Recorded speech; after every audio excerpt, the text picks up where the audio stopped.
आज हम पुराना चर्च देखने जा रहे हैं। नाउ से इट इन वंस। आज हम पुराना चर्च देखने जा रहे हैं। तो चलिए जी, चलते हैं और दिखाते हैं आपको एक खूबसूरत चर्च।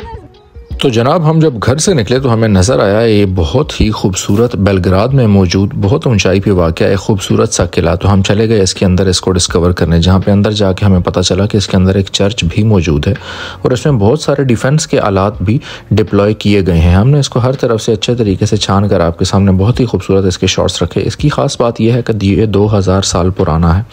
यहाँ पर हमने लिए कुछ अच्छे शॉट्स लेने के बाद हमने मुताला किया इसकी थोड़ी बहुत तारीख का। तो हमें पता चला कि ये किला 2000 साल पुराना है, जो मुख्तलिफ सल्तनतों के ज़ेर असर रहा है, जिसमें बाज़ंतीनवी और खिलाफत उस्मानिया सर फहरिस्त हैं।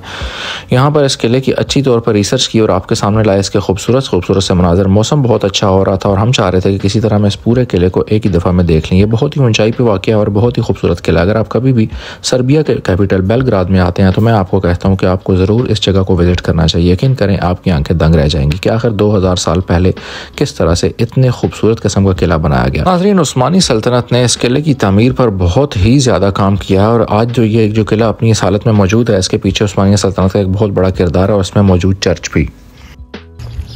ये जो चर्च आप इस वक्त मेरे पीछे देख रहे हैं, ये इस बात का मुंह बोलता सबूत है कि जब उस्मानी सल्तनत की ये सारे इलाके पे उनके ज़ेरे तसल्लुत था ये इलाका, उस वक्त भी इन चर्च को नुकसान नहीं पहुंचाया गया और ये तब से अब तक कायम और दायम है। और ये इन लोगों की भी फ्रीडम ऑफ स्पीच की सबूत है कि इस पूरे इलाके में सिवाय एक उस्मानी मस्जिद जो कि बहुत पुरानी है, उसके अलावा आपको कोई मस्जिद मीनार वाली नज़र नहीं आएगी। चलिए आगे चलते हैं। जैसा कि मैं अपनी पुरानी व्लॉग्स में भी आपको मुतअद्दिद दफ़ा बता चुका हूँ कि ये जितने भी चर्चेज़ हैं ये बेसिकली ऊंचाई पे बनाए जाते थे। इस वक्त आप देख सकते हैं कि मैं कितनी ऊंचाई पे खड़ा हूँ और वो रहा नीचे का इलाका। सर्बिया के इस पूरे सफ़र पर गाइस मेरे टर्किश फ्रेंड्स की बहुत कोशिश थी कि वो कुछ ना कुछ उर्दू मुझसे सीख के जाएं, जहाँ पे मैंने भी बहुत कोशिश की कि मैं उनको कुछ ना कुछ उर्दू एटलीस्ट याद के तौर पर ज़रूर सिखा सकूं। लेकिन आई डोंट नो कि उन्होंने कुछ उर्दू सीखी या नहीं सीखी। अगली वीडियो में देख कर बताइए कि उनकी उर्दू आपको कैसी लगी। ओके, आज हम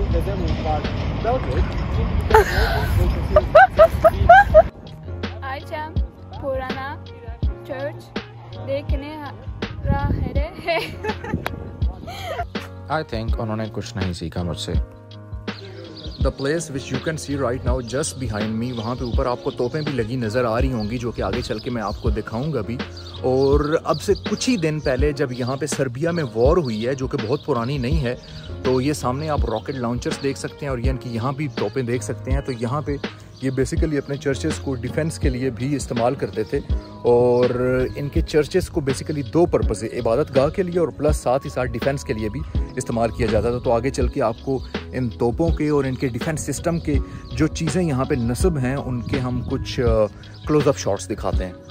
नाज़रीन, सर्बिया ने बहुत सी जंगों का सामना किया है और सर्बिया में जब जंग हुई है इस किले ने यहाँ पर बहुत ही ख़ास किरदार अदा किया है, जिसकी झलक आपको यहाँ पर इन हथियारों को देख के नज़र आती है। यहाँ पर सिर्फ यही हथियार नहीं, इनके म्यूज़ियम में इनकी तमाम तर तोपें, इनकी राइफल्स, इनके पिस्टल्स तक दिखाए गए हैं। इस वीडियो के स्टार्ट में जिस तरह से मैंने आप सबको बताया था कि आज हम जा रहे हैं बेलग्राड का टावर देखने, लेकिन अनफॉर्चुनेटली आज हम आपको वो टावर नहीं दिखा पाएंगे। उसकी वजह ये है कि अगर आपको टावर दिखाने लेके गए तो शायद ये बाकी सिनेमैटिक व्यू हम आपके सामने नहीं रख सकेंगे।